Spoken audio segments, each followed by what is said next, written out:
একজন বৃদ্ধ শিক্ষক তার ছাত্রদের সামনে একদিন একটা কাপ হাতে নিলেন। কাপটা দেখতে একেবারেই সাধারণ।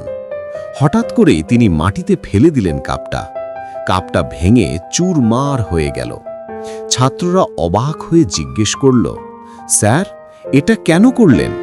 শিক্ষক হেসে বললেন, এই ভাঙা কাপটা তোমাদের জীবনের মতো। ভুল করলে, কষ্ট করলে, ভেঙে পড়লেও তোমাদের মনে হবে সব শেষ।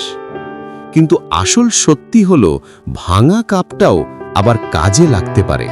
টুকরোগুলো দিয়ে নতুন কিছু বানানো যায়। মোজাইক, শোপিস, সাজানো জিনিস। তোমার জীবনও তাই। যতবার ভাঙবে, যতবার পড়বে, প্রতিবারই তোমাকে নতুন করে গড়ে উঠতে হবে। কারণ ভেঙে পড়া মানেই শেষ নয়, বরং শুরু নতুনভাবে দাঁড়ানোর। Deep message. জীবনে ভাঙন আসবেই, কিন্তু ভাঙন মানেই শেষ নয়। আসল শক্তি হলো ভাঙা অবস্থাতেও আবার নতুনভাবে তৈরি হওয়া। ভালো লাগলে চ্যানেলটা সাবস্ক্রাইব করে পাশে থাকবে। ধন্যবাদ।